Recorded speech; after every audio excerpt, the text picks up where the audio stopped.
El mundo está viviendo un momento histórico.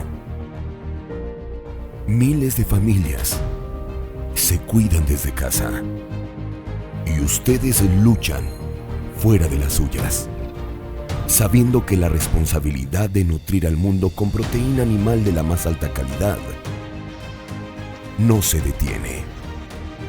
Si algo nos hace sentir orgullosos, son ustedes, que en sus actividades pecuarias, agrícolas y en sus fábricas le dan una especial atención a la nutrición, en donde todo comienza.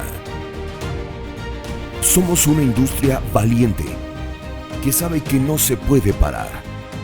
Y si vivimos retos, juntos los superaremos, porque somos solidarios, fuertes y resilientes. Y aún con el mundo detenido, seguiremos empujándolo, nutriéndolo y llenando cada plato de cada hogar. Porque no importa cuán grande sea el desafío, continuaremos juntos nutriendo el mañana.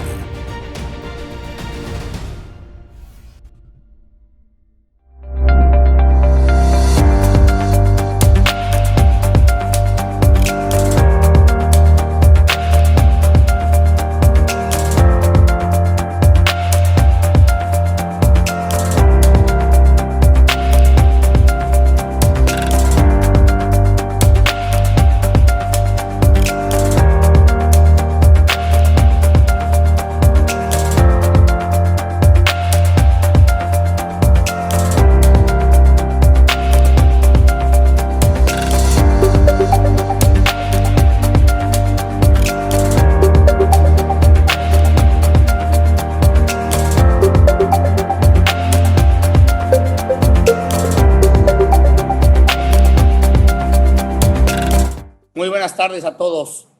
Espero estén muy bien. Solo darles la bienvenida, agradecerles a todos por estar aquí y vamos a comenzar. Adelante, Lalo. Muy bien, pues muchísimas gracias. La verdad es que es un gusto, la verdad, y es más que un gusto, es muy significativo poder estar compartiendo hoy estas reuniones, estos encuentros, estas palabras, estas reflexiones con ustedes, ¿no? Nosotros partimos, queridos, quizás de un concepto de esos que parecen una moda hasta que se vuelven una necesidad existencial y que es el concepto que hoy nos convoca, ¿no? Yo digo simplemente para hacerlo claro frente a ustedes que hay las cosas frágiles, todos comprendemos lo que puede ser algo que a la menor presión se rompe o se quiebra, ¿sí? Hay también lo robusto, hay cosas que verdaderamente resisten muchísima fuerza, ¿no? Y esa fragilidad y esa robustez parecieran las antípodas, y sin embargo, yo he aprendido poquito a poquito de personas como Jorge Font, a quien presentaré en un minutito. He aprendido que los opuestos se tocan, ¿no? Y hay las cosas resilientes. La resiliencia es un concepto de la física. Es decir, aguantan ese estrés y tienen la capacidad de volver, si se fijan, a su estado original, al estado en el que se encontraban. De alguna manera, lo resiliente es la síntesis de lo frágil y lo robusto. Es decir, es la capacidad de convertir la fragilidad en fortaleza, paradójicamente. Últimamente, eso lo he platicado mucho con el Font, que es siempre una delicia platicar con él y aprender de él y dialogar con él. Es uno de mis grandes maestros de vida y de mis grandes, bueno, yo lo adopté como hermano, no solo como amigo. Hemos especulado, Font, sobre un cuarto concepto, frente a lo frágil, lo robusto, lo resiliente, algo que alguien le dio por llamar antifrágil, o sea, hay ciertamente algunas situaciones que con la fricción y con el traumatismo generan algo, digamos que mejoran de alguna manera, generan del choque, de la colisión, de la fricción y del traumatismo, del caos, generan crecimiento, luz, mejoría. Hay cosas que mejoran con la adversidad. Pero sobre todo, y eso aquí les platico una buena conversación con el querido Gonzalo Ochoa, en la cual pensábamos en esto, ¿no? ¿Cómo explicar cuáles son las claves hoy que sabemos necesario crecer, mejorar, fortalecernos del caos y tener no nada más esa visión tan lineal que tuvimos por años de planeación estratégica, de llegar a un punto que soñamos y ser inflexibles en eso? Caray, este último año nos ha enseñado algo maravilloso, que es la necesidad, al menos, de una nueva manera, de una vía alternativa que no implica no soñar, pero sí el estar abierto a todo lo que pasa en el entorno, aprender y crecer de todo. Si transitamos muchas veces la vida en el modo clásico, es decir, a un músico de música clásica se le vuela la partitura y se acaba el concierto, hoy estamos llamados al modo jazz. Los jazzistas, cuando se vuela la partitura, empieza la diversión, empieza la creación gozosa, empieza la comunicación entre ellos, empieza la magia de la improvisación que hace tan especial su arte. Entonces estábamos platicando de estas cosas y no sé si los dos intuíamos que estaba bien el concepto, pero que esto iba mucho más allá de un buen concepto interesante y un análisis así filosófico de cuáles son los factores precursores sintomáticos de la resiliencia. Y yo le dije, mira, querido Gonzalo, yo conozco a alguien que la encarna en su historia, en su vida, y que tiene además una mágica capacidad de comunicar. No terminé de explicar quién era Jorge Font. Cuando le vi el entusiasmo, nosotros también prendimos una chispa en ese momento y dijimos, Eduardo, lo que tú puedas decir desde tu filosofía está interesante. Tú introduces a Jorge Font y que él hable, ¿no? Y así nació este encuentro en el que lo que sí me consta es que, pues detrás de lo que hay hoy acá, hay muchísimo más, queridos. Conversaciones interesantes, inteligentes, como las que siempre se tienen con Gonzalo y con su vitalidad, con su chispa, con su simpatía, con su alegría de vivir. Pero mucho lo digo porque lo creo. Toda esta vocación que muchas personas en Nutec, Saúl, Paola, Jeremy, muchísimos otros tienen por la comunidad, por la industria, por toda la bola de gente que se reúne alrededor de personas maravillosas. Estaban ciertamente pensando en ustedes al hacer esto. Les platico un poquito de la mecánica, ¿no? Yo le pasaré hoy voy a presentar a Jorge, no te doy por presentado, querido Jorge. Se lo presentaré y él hablará y unos 40, 45 minutos que son inolvidables. Yo les firmo y les juro que dentro de 10 años, si nos encontramos en la calle, diremos, ese día conocí a Jorge Font. Verán por qué lo digo, están a 2 minutos de entenderlo. Y durante ese tiempo les vamos a pedir que pongan todas las preguntas que se les ocurran. Hay una sección de preguntas y respuestas.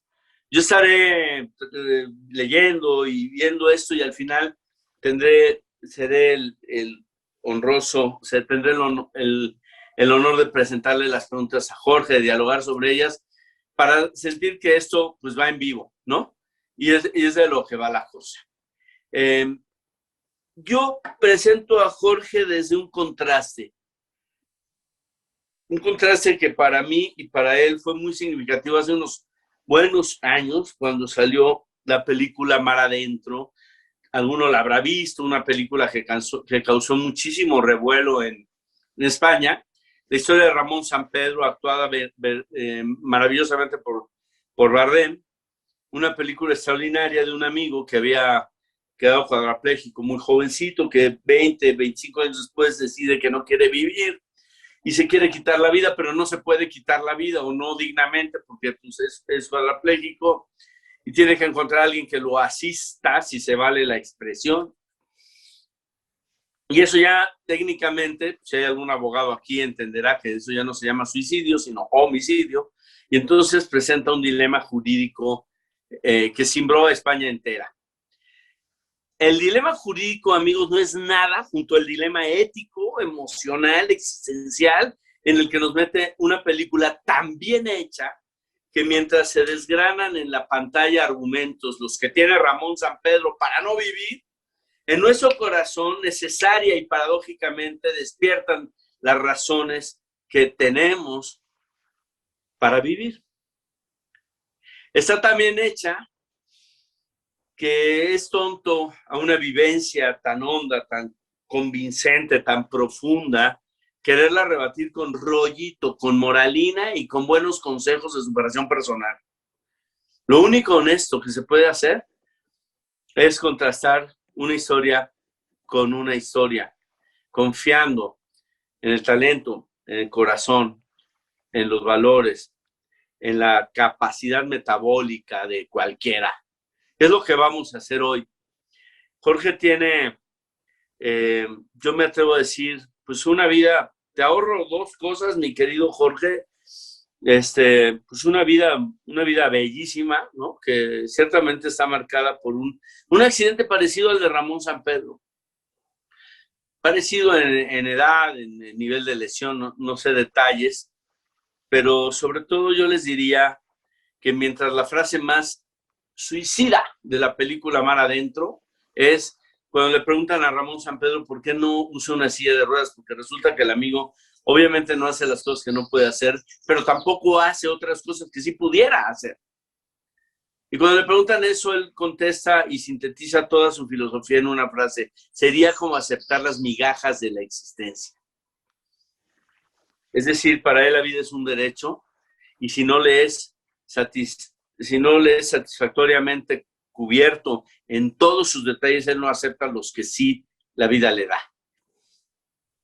Presento a mi hermano Jorge Font diciendo que con las migajas este amigo hace banquetes y que cuando uno es alguien que ha recibido un banquete o muchos, lo único que puede hacer es agradecer.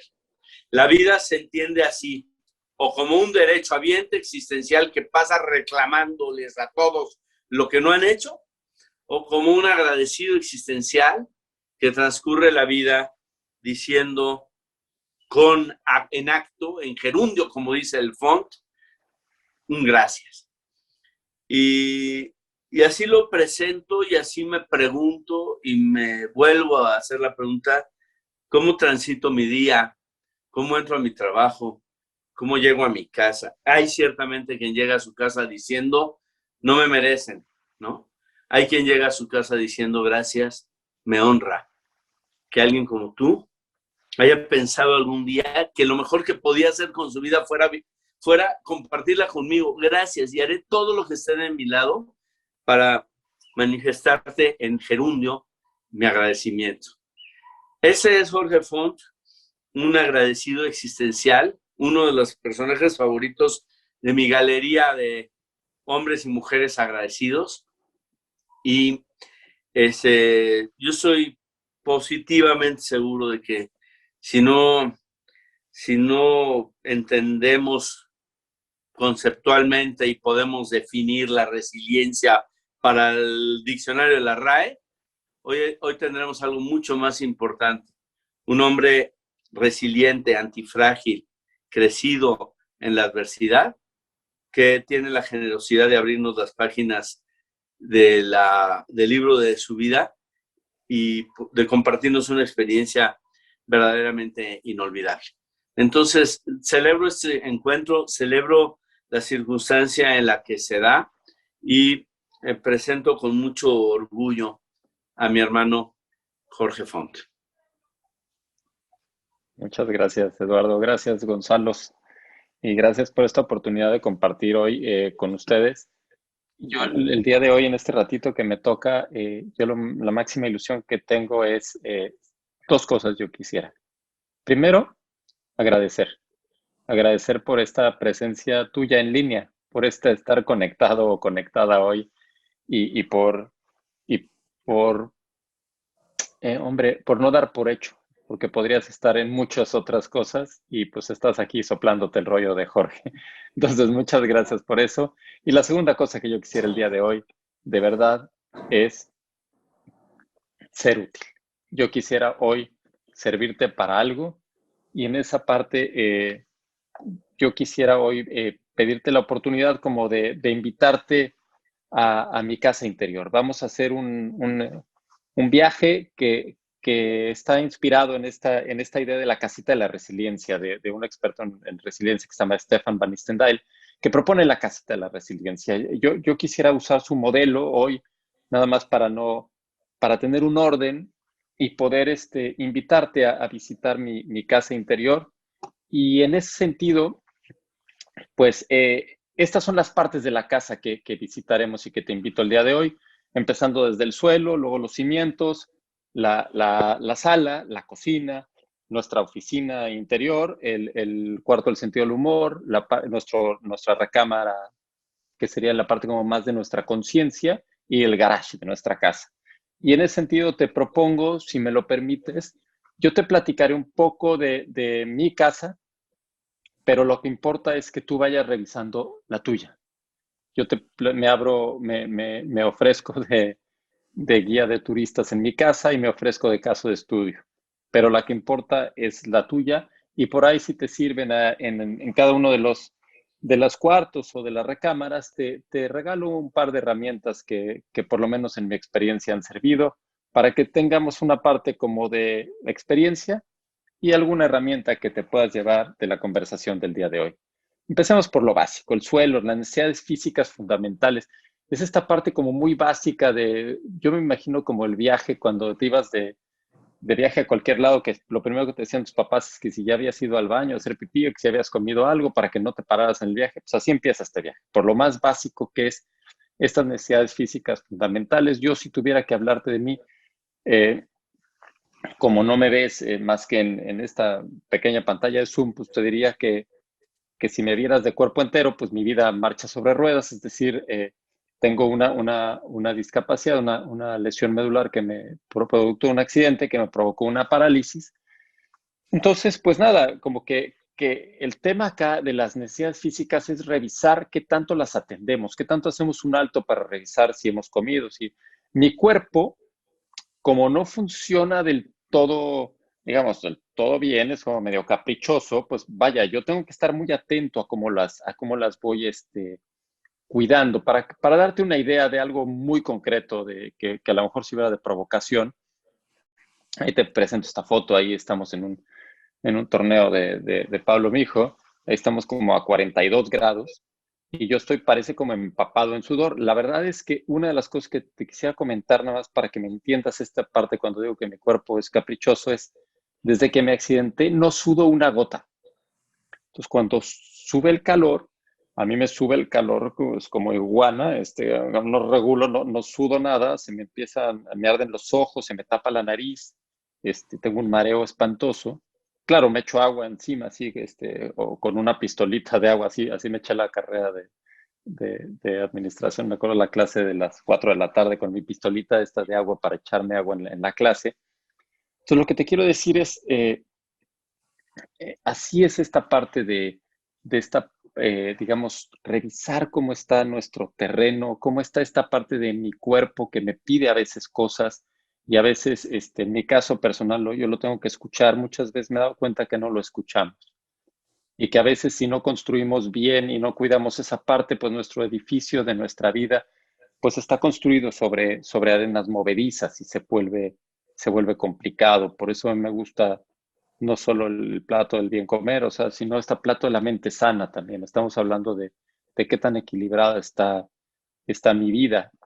Si te sirve una herramienta concreta, yo te decía, como mi cuerpo no, o sea, tu cuerpo es como una nave espacial que tiene indicadores y cuando funciona le dice, a ver, tengo hambre, tengo sed, eso sí lo siento yo, pero de repente pasa algo y mi cuerpo como que tengo que ser muy ordenado en muchas cosas, por ejemplo, ir al baño y tal y tal.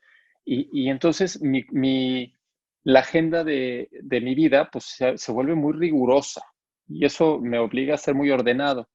Y te comparto esta herramienta que uso yo. Yo tengo un calendario de colores y así lo verde es lo personal, lo negro es el trabajo, lo morado es Teletón, donde trabajo una parte de mi tiempo, los rojos son conferencias o talleres, lo azul es deporte, y yo así a un golpe de vista puedo ver qué tan equilibrada está mi semana, que no se esté pintando todo de un solo color y que no haya una epidemia de un solo color.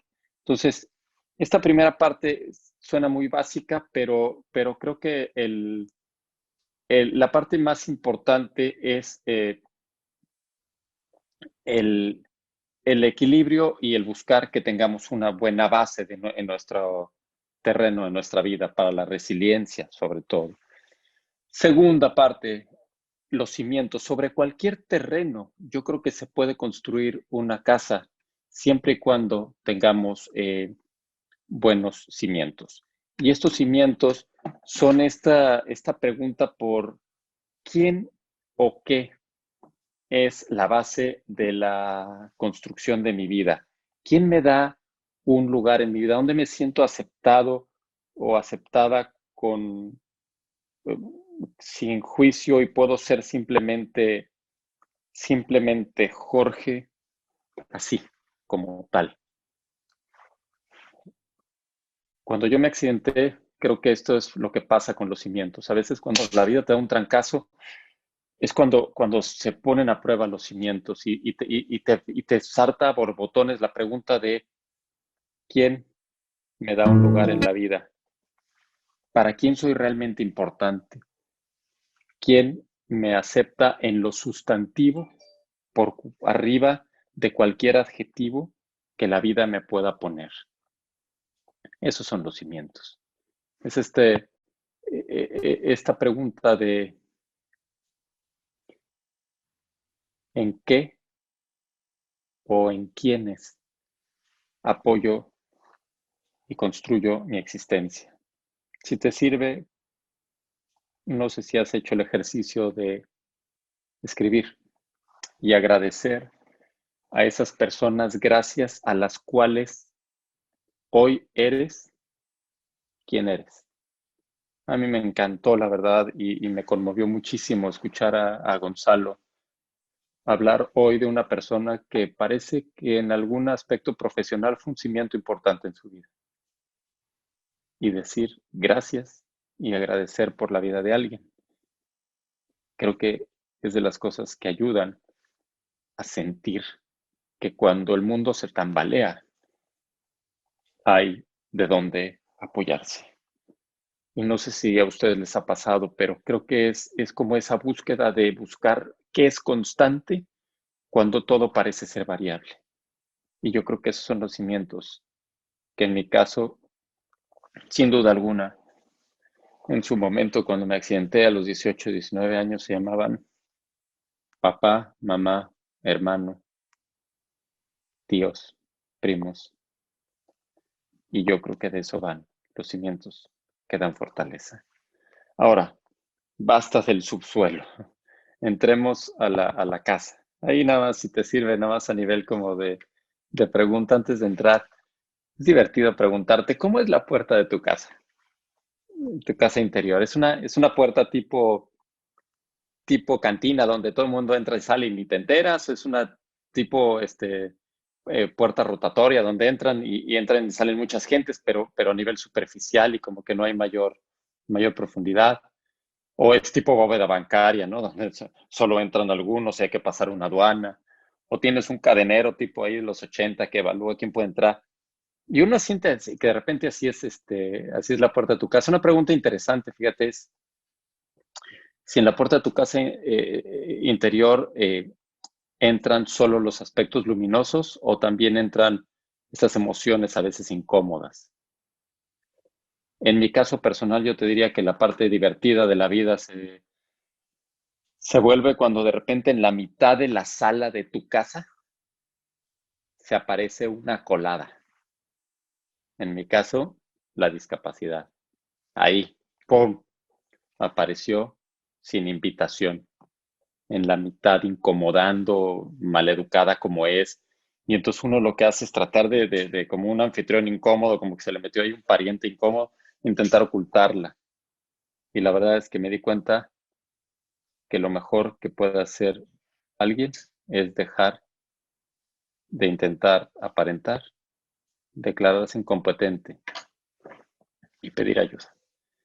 Y en el sentido, a mí creo que me lo enseñó mi mamá de una manera muy concreta. Yo me acuerdo que los primeros días después de mi accidente, ya en la rehabilitación en la casa, escribía en una hoja en blanco todas las actividades que yo tenía que tener y todas las cosas que yo necesitaba.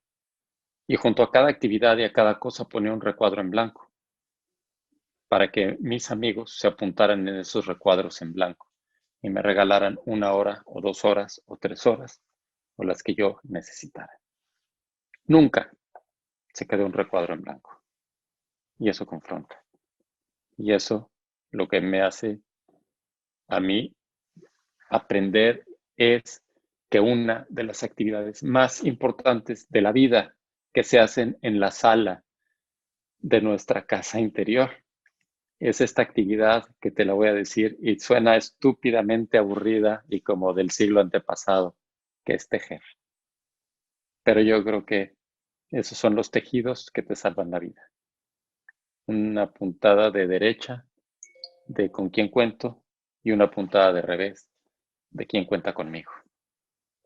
Porque esta es la imagen que yo creo que reflejaría de mejor manera la historia de mi vida. Yo me caí y se me apareció una red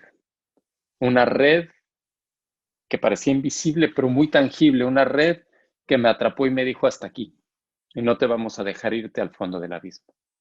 Esa red no es otra cosa más que mi familia y mis amigos. Esas redes que te atrapan con cariño, se aprietan y te avientan de regreso al río de la vida.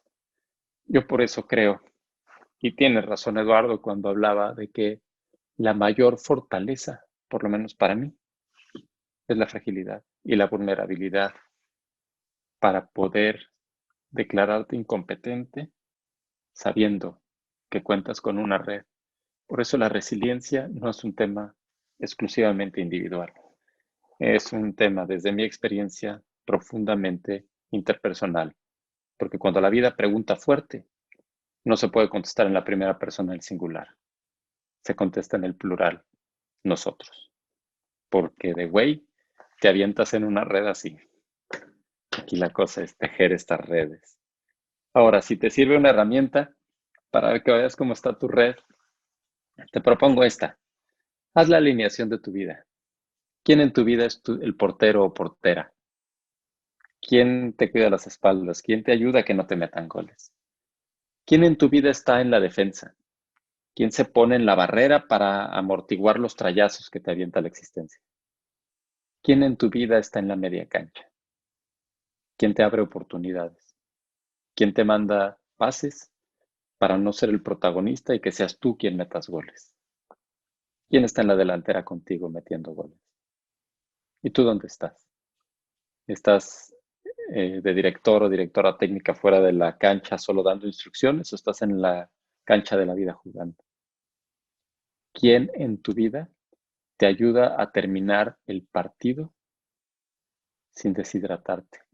¿Quién es ese aguador o aguadora a la cual o al cual cuando termina el partido nadie le aplaude, pero tú sabes que es fundamental en tu alineación?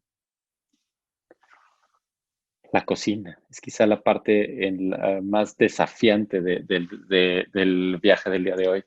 La cocina es donde se cocina el sentido, donde donde a mí me parece que es ese desafío de preguntar cómo podemos hacer platillos, de los que hablaba Eduardo, con migajas de la vida, cómo podemos hacer platillos nutritivos con ingredientes a veces que son difíciles de asimilar o hasta medio picantes. Creo que muchas veces el horno de la cocina de la vida y de la pregunta se dispara con este chispazo de estas preguntas de ¿por qué yo? No sé si te ha pasado. ¿Por qué a mí? ¿Por qué me pasó esto? Yo me acuerdo que cuando me accidentes, tal vez de las primeras preguntas que te vienen, ¿por qué yo, no? ¿Por qué no el de junto, el de frente o el de atrás? Es una pregunta muy estúpida y además la haces normalmente desde el enojo. A mí me pasó que cuando empecé a ver lo que estaba ocurriendo alrededor de mí y a ver toda la gente que estaba apostándole a esta empresa quebrada, que era la empresa de mi vida, la pregunta para mí seguía siendo ¿por qué yo? Pero la respuesta era muy distinta, yo creo. Y en ese sentido te comparto lo primero que escribí. Es más, te lo comparto te voy a enseñar la carta como la escribí, con una letra ahí medio garrapateada. Me costaba muchísimo trabajo escribir. Tuve que volver a aprender a tomar una pluma, y en este caso era un plumón grueso, y escribir. Y era un intento de respuesta a esta pregunta, ¿no? ¿Por qué yo? La gente responde, se lo buscó, le tocaba, las cosas así pasan. Pero la gente grande me ha enseñado a responder simplemente gracias. Gracias porque estoy vivo, porque Dios a través de mí quiere demostrar algo, por un nuevo reto en la vida, porque todas las semillas que he tratado de sembrar han dado fruto, porque me doy cuenta del valor de una simple sonrisa, por la oportunidad que tengo y tienen mis amigos de demostrar de lo que se es capaz con cariño. Gracias, porque soy yo quien está así. Soy privilegiado por estar rodeado solo de amigos grandes y siento de ellos una fuerza que antes no había tenido tiempo de sentir. Por un millón de cosas más, gracias. Y así creo que es como si yo intentaba cocinar y darle un para qué a un ingrediente de mi vida difícil de asimilar. Y creo que ahí pudiera ser un ejercicio interesante. Si te sirve como herramienta, saca del alacén de tus recuerdos alguna situación complicada y luego reconoce a que hay que decirle gracias y despedirte. Y luego también, ¿qué te regala la vida? Porque luego hay regalos que da la vida en empaques muy feos. Y a mí me parece que a veces nos quedamos en el empaque. Dicen que el sentido de la vida eso lo decía Víctor Frankl, se puede descubrir a través del amor. Y no solo el amor romántico, sino este amor de sentirte asombrado, querido, que la vida te abraza a través del trabajo, que es un privilegio el poder trabajar y sentir que tiene un propósito y que tienes proyectos. Y a través del sufrimiento, a través del dolor. Y es la posibilidad de transformar dificultades en oportunidades de crecimiento. En ese sentido, creo que una cosa y una cuestión muy concreta es en esta cocina de la existencia, de nuestras experiencias, cómo transformamos el aprendizaje en experiencia o la experiencia en aprendizaje más bien. Pues yo creo que tiene que ver con qué cuento nos contamos de lo que nos ocurre. Ahí decía Eduardo, hay quien dice, no estoy dispuesto a aceptar una silla de ruedas. Hay quien dice, el cuento es, vivió atado a una silla de ruedas, ¿no? Como de telenovela mexicana. A mí me ha gustado más el cuento que me cuentan mis amigos, que es que mi vida marcha sobre ruedas. El vehículo es el mismo. Lo que cambia es el cuento que me cuentan mis amigos y que he decidido yo creerme. Porque aquí la pregunta es, ¿qué cuentos te cuentas? ¿Cuál es la narrativa de las cosas que te ocurren? Y si te sirve esta herramienta del sentido, porque luego parecería como que el sentido de la vida, dice Víctor Frankl, no hay que preguntarse por el sentido de la vida. Es la vida la que te está preguntando y lo que tú tienes que hacer es responder, dándole una orientación y un sentido a las cosas que haces. Por eso a mí me gusta en la cocina de la vida personas que están pidiéndole a la vida la comanda, levantando la comanda de la vida. ¿Qué me está pidiendo la vida? A mí, yo diría, en este momento, si yo tuviera que responder, la vida me está pidiendo, me está preguntando, ¿cómo puedo compartir de mejor manera y con más sinceridad y con más ilusión de servicio algo sobre la resiliencia con ustedes? Esa es la comanda de ahorita. Y yo creo que el desafío es ir escuchando lo que la vida nos va preguntando y qué comanda nos está pidiendo en cada momento.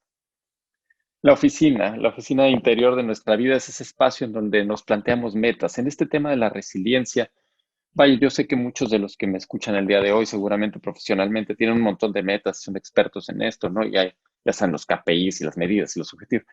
Yo quisiera simplemente plantear una idea en términos de la resiliencia, cuando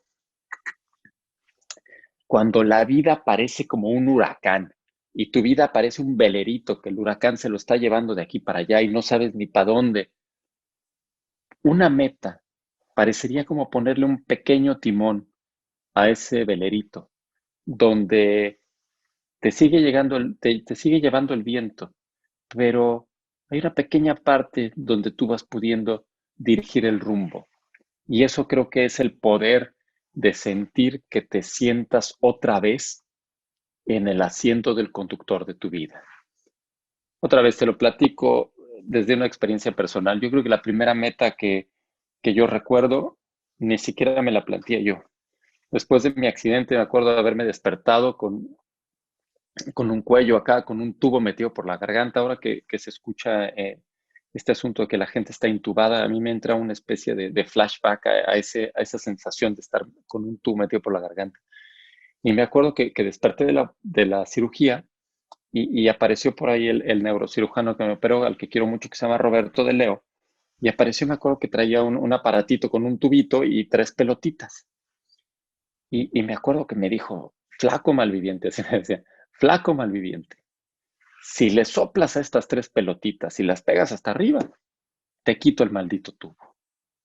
Yo me acuerdo que le soplé con toda mi alma y así cumplía yo sin saberlo mi primera meta.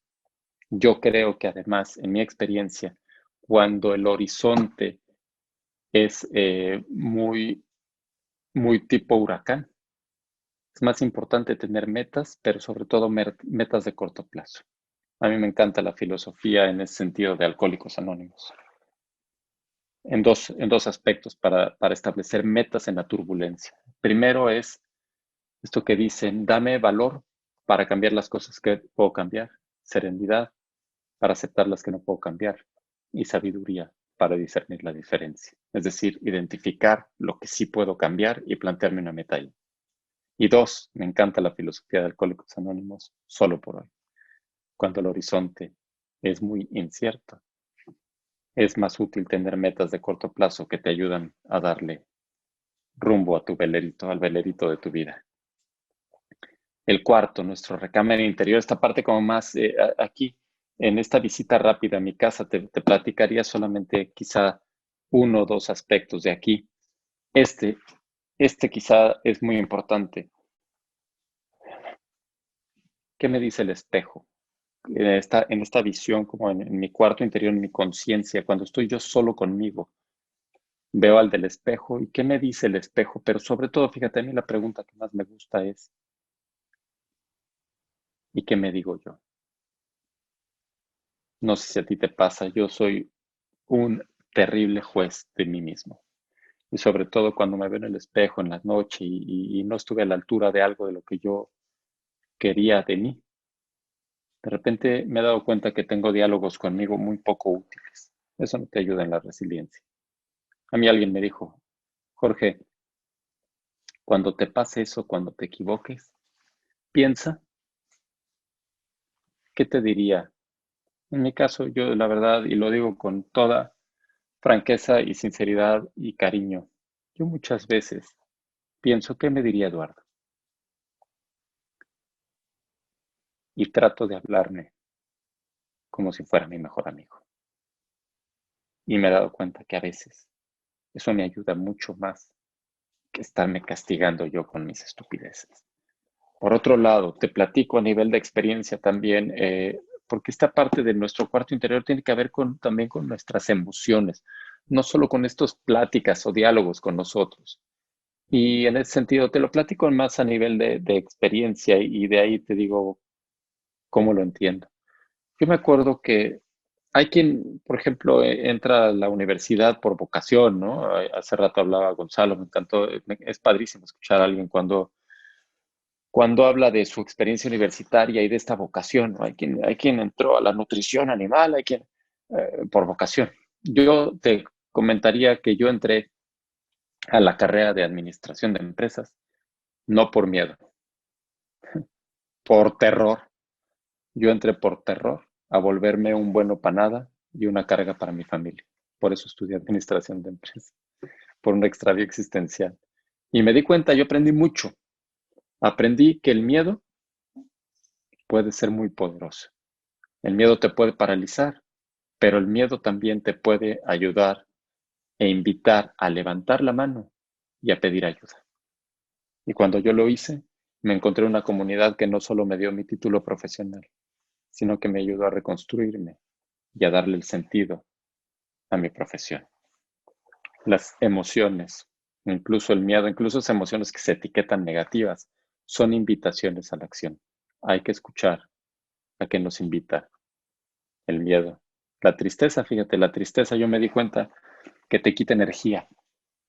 ¿Y a qué te invita? Cuando no tienes energía para andar papaloteando, te invita a mirar dentro y a descubrir que muchas de las respuestas no se encuentran fuera, sino se encuentran dentro. Por eso yo creo que las invitaciones de las emociones son súper importantes. Ahora, 2 cuartos más para que nos dé tiempo que haya preguntas, quejas, comentarios o lo que ustedes quieran. Es muy interesante. No hay ningún libro serio sobre resiliencia que no hable sobre la importancia del sentido del humor. Stefan Van Stendhal, este creador de la casita de la resiliencia, lo que dice es que cuando te ha pasado que ves que el horizonte está todo negro, que está lleno de nubarrones, que no se ve nada, que se ve todo como un panorama oscuro. De repente hay un relámpago que en un instante lo ilumina todo y te deja ver cierta claridad. Dice que ese relámpago es el sentido del humor y que así funciona en la resiliencia. No niega la oscuridad, pero por lo menos por un instante le da luz y te permite ver. Por eso el sentido del humor. A mí me encanta compartir eso con Eduardo, porque lo creemos. El sentido del humor es una dimensión plenamente espiritual. Te platico, para que no sea teórico, 2 o 3 visiones de este sentido del humor sano. Fíjate. Uno es, yo me acuerdo un día que íbamos en la Plaza de Toros. La Plaza de Toros México, no sé si ha sido, es así. O sea, tu lugar es hasta allá. Tienes que dejar la silla de ruedas allá y entonces... Y la gente ahí es una cosa espantosa porque grita de todo, sobre todo al final de la corrida, donde ya además hay efectos del OH y otras cosas. Y me acuerdo que me iban cargando ahí, rompiéndose el hocico ahí, el compadre Enrique y Eduardo de las piernas, ya sabes, y de repente se oye uno por ahí que grita, a ese ya no le den ni una más. Y entonces, claro, todo ese momento solemne de sentir que a mí me cargaban en hombros, pues cambia la perspectiva y a uno se le arranca una sonrisa.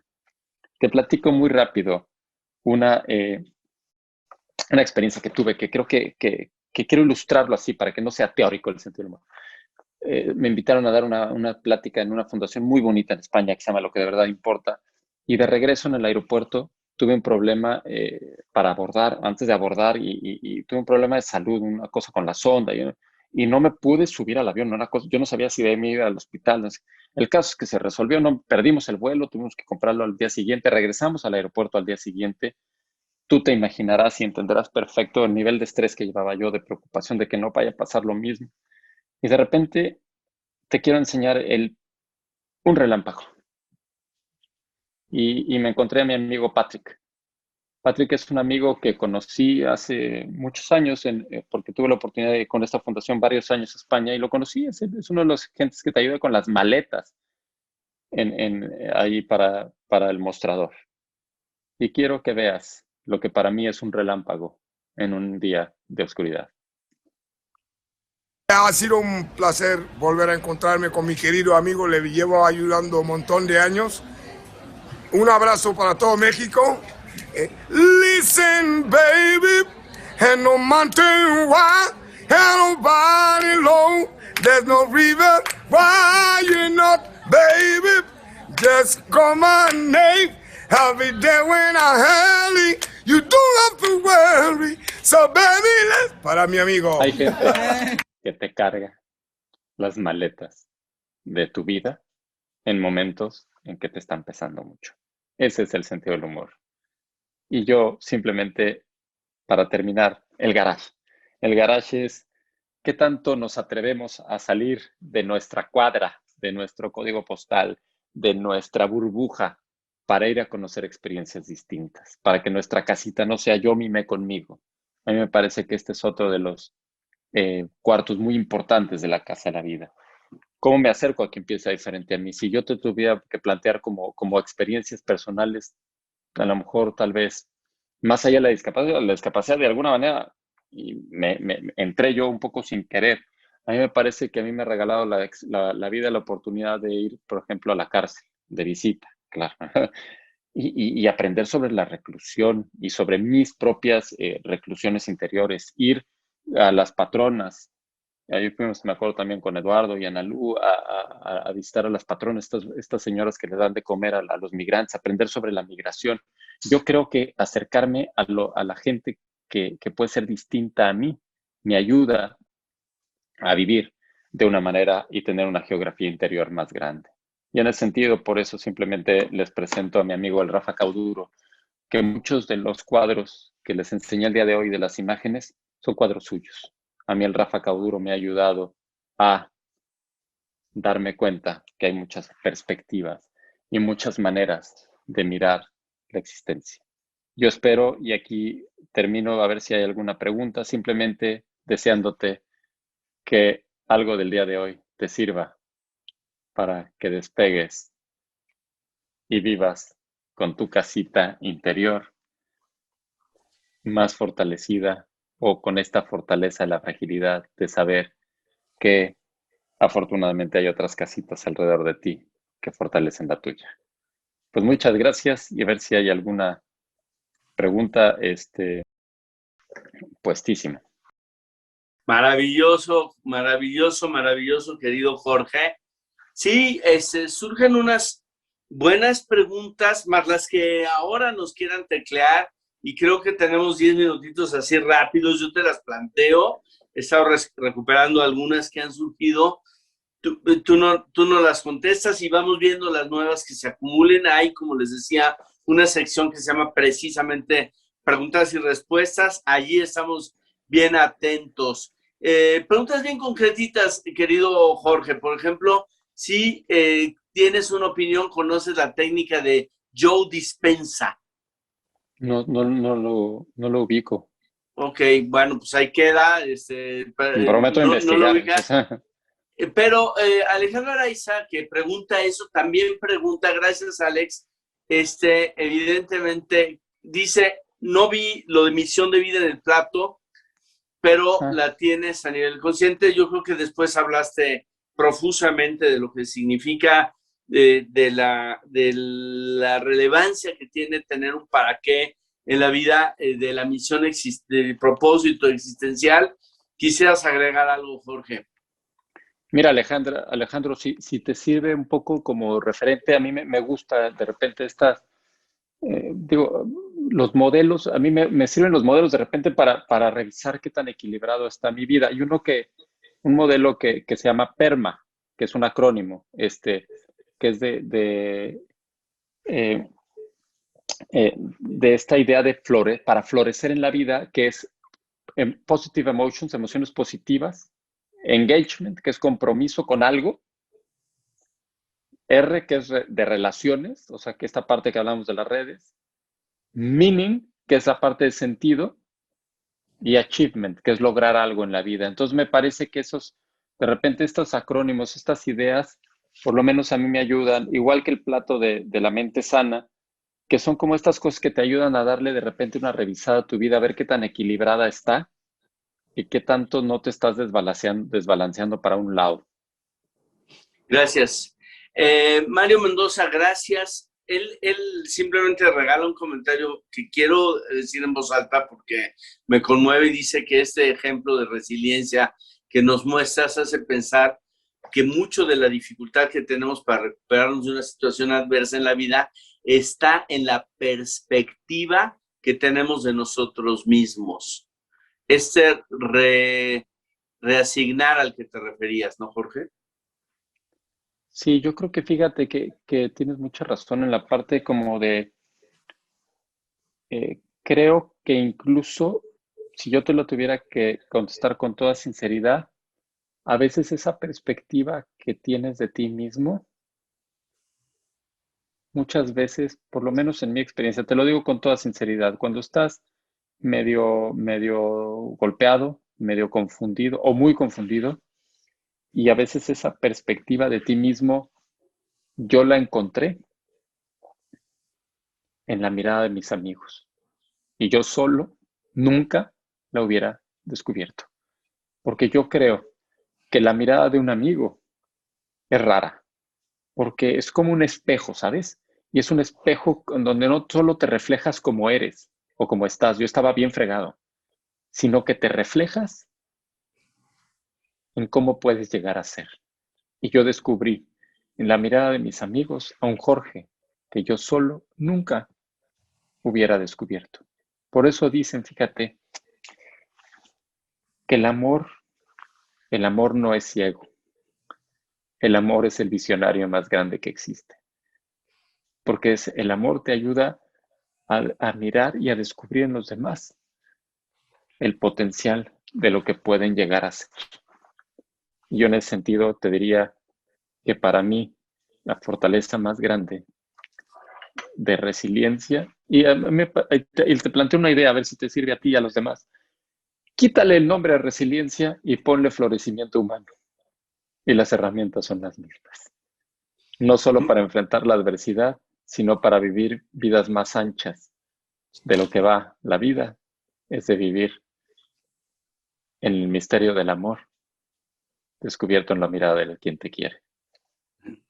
Jorge dice, su libro se llama Ensanchar la vida, ¿no? Por aquello que a veces no la podemos alargar, pero sí ensanchar, o sea, acompañarla de intensidad y acompañarla de gente dispuesta a darnos la mano. Esto que dices, Jorge, de el amor como visionario, caray, la discapacidad te lo hizo ver a ti de una manera, pero yo estoy seguro, por lo menos hablo por mí, que muchos de los logros que la vida nos ha regalado antes estuvieron en la mirada cargada de esperanza y de fe de alguien, y después en nuestro corazón, y después en nuestra realidad, ¿no? Alguien creyó en nosotros antes que nosotros mismos. Voy rapidísimo porque somos y seremos respetuosos del tiempo.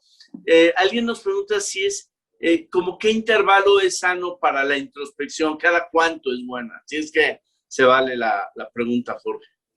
Mira, yo creo que ahí cada quien, a mí me parece que, hazte cuenta, yo creo que a nivel como de proyecto más general de vida, pues a lo mejor unos meses, unos 6 meses, ¿no? Es una cosa así, creo que puede ser.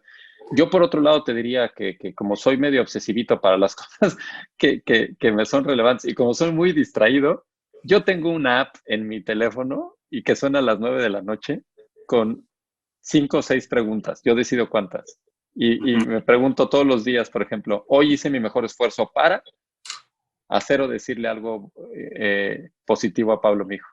Hacer o decir algo positivo a Tere, mi esposa. Hoy hice mi mejor esfuerzo para, depende de lo que quiera, escribir un material nuevo. Entonces, a mí me sirven estas metas cotidianas con recordatorios diarios de las cosas que no me quiero, que son importantes en algún momento. O sea, hay una frecuencia diaria para cosas importantes y una que puede ser más honda, ya tipo retiro para cosas muy relevantes, ¿no? Jorge, rápido, parece, y es muy interesante lo que se nos dice, que un sano recuento, una sana narrativa, pues nos ayuda muchísimo. Pero también hay algunas narrativas muy especulativas y dañinas. Y te preguntan si a veces te preguntas qué hubiera sido tu vida sin ese accidente a los 19 años. Sí, te lo contesto súper rápido. Y yo diría, lo que a mí me ha servido es decir, el hubiera es la droga más barata. Tranquiliza la conciencia, crea la adicción, pero no cambia la realidad. Dicen que sirve para explicar los resultados de la Selección Nacional de Fútbol. Pero a mí me gusta vivir más la vida en gerundio, haciendo, compartiendo, esquiando, aprendiendo. Y creo que esa es la narrativa que a mí me ha servido. Maravilloso. Mi querido Gonzalo, andamos sobre el tiempo y es muy importante aprovechar estos minutitos que nos quedan para escuchar. No, bueno, aparte de agradecer y sentirme como bien alimentado de todas estas contribuciones, ideas, puntos de vista que aparte han caminado por territorios que enriquecen mucho, ¿no? Todo lo que traemos de repente en la cabeza o preguntas especiales. Bien, pues muchas gracias a todos por acompañarnos. Es un tema bien interesante. Creo que nadie nos libramos de esta, de la forma del estilo en que cada uno lo recibimos. Y qué mejor de irnos ayudando los expertos, ¿no? Como lo que hoy está viviendo y platicándonos Jorge. Muchas gracias, Jorge. Lo que Lalo le da de contexto y perspectiva. Y lo que tratamos de hacer desde Grupo Nutec, contribuyendo desde nuestro lado, ¿no? A la industria y porque finalmente somos personas. ¿Qué sigue? Nosotros para el 10 de marzo hemos planeado dentro de los diferentes rubros alrededor de One Health volver a tocar el tema de salud económica. Eric Guerrero, algunos lo conocerán, está muy ligado al tema financiero y va a hablarnos mucho más alrededor de la situación económica del país, qué vamos a esperar del poder adquisitivo y el efecto en las elecciones, ¿no? Ligado a que este año tenemos elecciones. Entonces, ojalá nos puedan acompañar. Como siempre, muchas gracias a los que asistieron.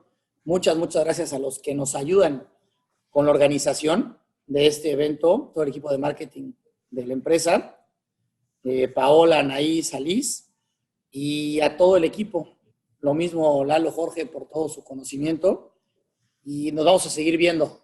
Gracias a todos por acompañarnos. Estamos a sus órdenes, siempre en contacto con los técnicos comerciales, con todos los equipos del grupo y abiertos, ¿no? A platicar, a seguir hablando de estos y todos los temas. Que estén muy bien. Muy buenas tardes.